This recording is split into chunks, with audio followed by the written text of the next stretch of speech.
round one, HiTec Drift All-Stars Championship. We're down in Sydney. I just flew in from Japan yesterday, straight from the tour. We had the thrash racing event in Osaka. We took a couple guys there that won the prize to come on tour with us. It was really sweet to take them there. They were two beginners. Had a whole lot of fun learning how to drift and then watching us shred at a thrash racing event, which was just an absolutely epic thing to be a part of in Japan. But obviously we can't leave our partners in the lurch, come back and compete Australia. So cut that short, flew back here. We're in Sydney Motorsport Park. Absolutely love this venue. It's a little bit of a shorter drive for us in Queensland to come here and do it in Sydney. Also get to catch up with some friends and family. We got the car ready. Turn it around from Drift Outlaws. Had a little bit of damage. We're going to see Upgrade Studio and get our spare bumpers and stuff all wrapped up. So big ups to them guys for helping us with the program. We got the new Promoter tyres on it. We're going to test the 140s this weekend from the 240s that we had for Outlaws. The sun's out. It should be a really good event. We're like top 16. So qualifying today. We'll get some seat time. We'll try a few different tyres, see where we end up.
So we went out for some practice. We had two different tyres to choose. We went out on some Tri-Aces and did a few laps, and then went on to some Promosers and went with our teammate Thane in the Promoser S14, and just went a bit too hard and ended up making some pretty good contact with him on entry. It was all my fault, the car wasn't slowing down, and kind of pancaked him on entry. I'll put the footage in, it's pretty gnarly.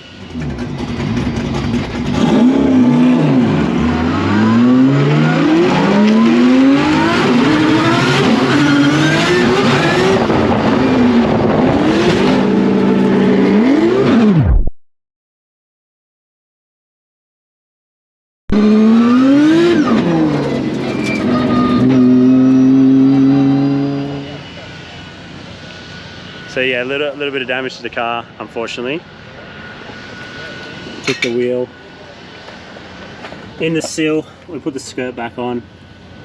Nice. Let's get a look.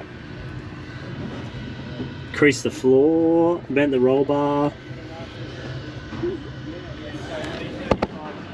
So not ideal. We checked the alignment, it seemed to be good. Went back out for qualifying, and just that whole situation was in my head, and it bloody zeroed the first run. 0, 0, 0, no points. Second run, just try to put a safe run in, not do anything silly. Ended up with 12th in qualifying, so at the bottom of the pack, not where I wanted to be after some good driving at the Drift Outlaws event. We do have our good mate Gleno in the first battle. I did some runs with him, and he's always on point. So I mean, at least we're battling Gleno. That's pretty sick. I do like that. I would rather, you know, if the car's not right or my head's not right, and lose to Gleno. And I did beat him here once in Pro-Am, so I got one. He's gonna want one. So it's all over for today. Tomorrow is early as well, 8:30 till 12, and we'll just see how we go there. But yeah, just feel a bit deflated. So see if we can G it back up and have some fun tomorrow.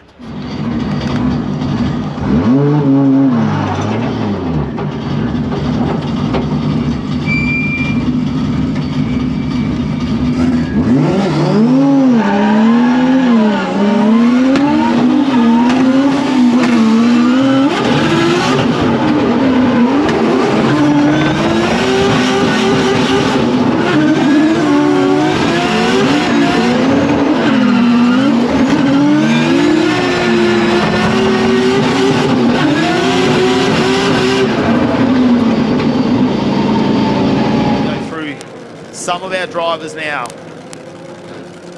Got some young guns here too. Benny Barnes is here from Queensland. It's good to see the chocolate milk enthusiast ready to take on some of our pro cars here in the HiTec Oil Super Series. Great to have him joining us once again, and I'm sure he'll be keen to get up to Queensland for round number 2. Ben Hodges scrubs the tyres. A bit of rubber falling out the back of them too. They've had a busy weekend here getting practice in. The Zoo Performance sponsored Drift Japan Tours car. A little bit of a livery change in the off season, but yeah, Benny.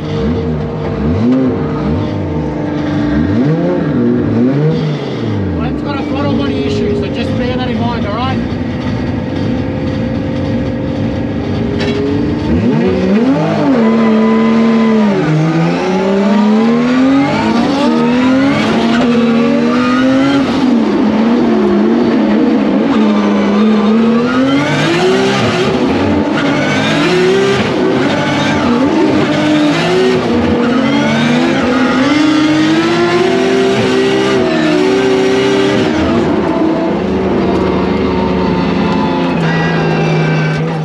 Driving in Japan, so he's back in his Australian comp car.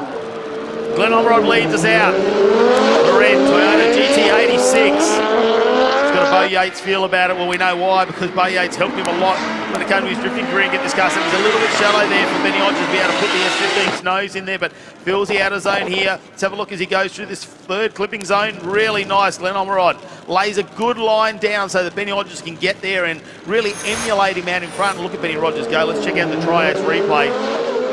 It's really this first corner that could decide this battle depending on what happens in the next run.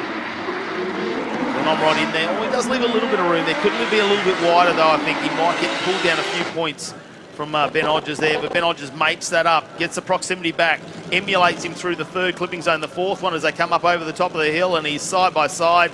Nice run from these two drivers. I think, personally, it's going to be a little bit of an advantage there, possibly for Benny Hodges. We'll wait and see what the judges think, as the wildlife's having a fantastic time watching this racing out there. I mean, it's bringing all the spectators in. It doesn't matter whether you're human or not. This will run around, and we will see that Benny Hodges will get the chance to lead us out as he comes around the Zoo Performance S15. So Glenn Omrod, we're talking to his spotter back in the pits. If you're new to drifting, they will have a spotter down in the pits, someone up on the top as well, who will be watching their run, obviously being able to tell them whether they hit the clipping zones, whether they had the proximity with the driver, and they've got that radio communication with the driver, so they can change their style, possibly push a little bit harder if they need to. Let's wait and see. Ben Hodges coming the car up, driving it again. Nice initiation. Oh, he's much like Glenn Omrod there. He didn't leave a whole lot of room out there for Glenn Omrod to put the nose of the 86 in. Let's have a look at the second half of this drift.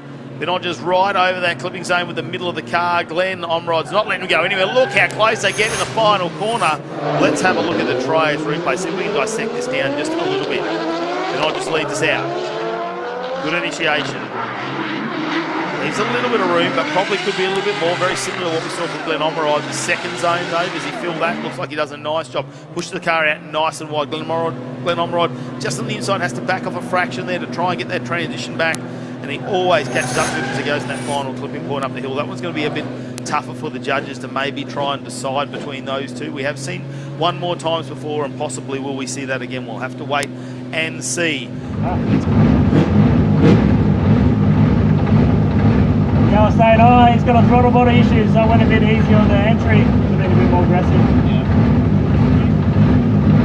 Don't know. 2 good laps.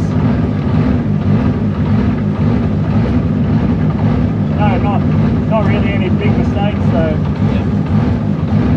Well, the reason why they're taking forever. Yeah, maybe I could have been a bit wider on the pit track. Yeah.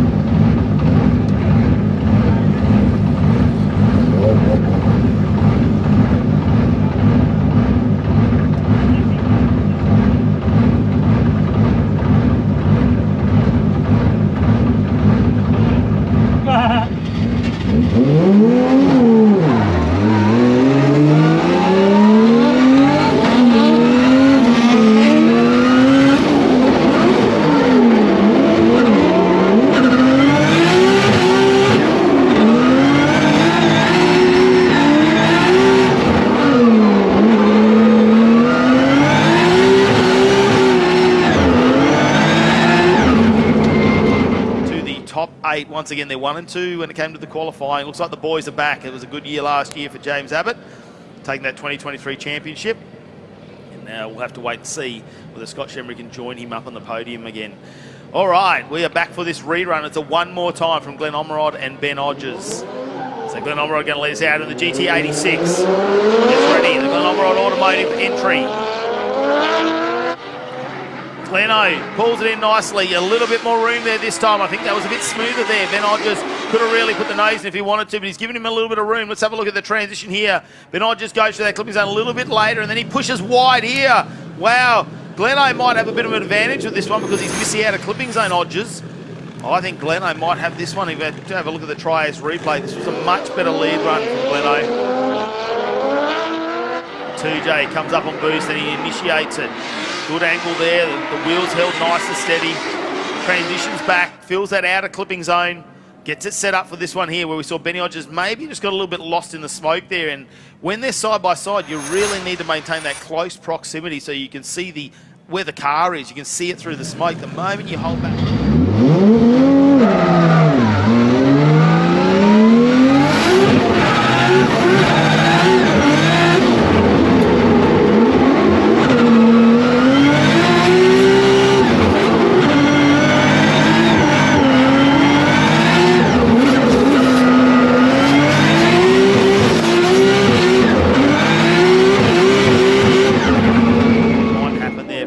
We can get him back for a whole season, and he's number 3 qualifier. Thane Lilly, tough weekend for him. Had a little bit of contact earlier with Benny Hodges in qualifying yesterday. They've had to pull a few little parts out of the suspension there and reset that up, so didn't get all the track time he wanted yesterday, but Thane Lilly, the Formosa Tyres entry, ready to go today. Here we go.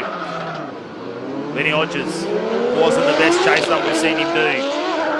He's under pressure from Gleno. What can he do? Hodges throws the car in. Oh, it's very similar to what we saw from Glenn Omerod. Fills the outer clipping zone, yet pulls in a little bit earlier this time. Nice, right over that clipping zone. But look at Omerod, emulates him beautifully in the background transition. Door to door over the final clipping point. And the judges have the bird's eye view of exactly what went on with that run. I think Benny Hodges, this is a very good lead run. If I'm going to pick anything, it might be, he could have been maybe just a fraction wider there. We're not talking much. Fills this outer clipping zone. There was a moment there where you saw the car just come off angle for a second, didn't straighten, just didn't continue on with the angle. It wasn't as smooth, but there is a bit of a bump in the circuit there. Goes perfectly up the hill, but Glenn Omerod, chase run to chase run, I think is going to have a big advantage there, and we'll wait for those results to come in because I'm going to tip Glenn Omerod probably with the advantage in the chase position. As our next 2 drivers are getting ready to go. Here we go. The win has come through, and Glenn Omerod in the GT86 will get the win over Benny Hodges, who will have to think about the next tour back in Japan. We can't wait to see him at his home track in QR, Queensland Raceway, back on the 28th and 29th of June. All right, so that's the end of our weekend. Run and done, no one. But if I'm going to lose to someone, I'm glad it's Gleno. We had a rerun. We had two really good battles, very close, and they decided to rerun it. We didn't have any more Promosa tyres, so we decided to just go back out on the same tyres, which in hindsight was a bit of a mistake. As you'll see from the video, in the chase, just washed too wide coming up the hill. That was pretty much all she wrote. Gleno's not going to sleep on that. Took the advantage, took the win. So we're going to pack up now the live stream. We're going to watch on the way home.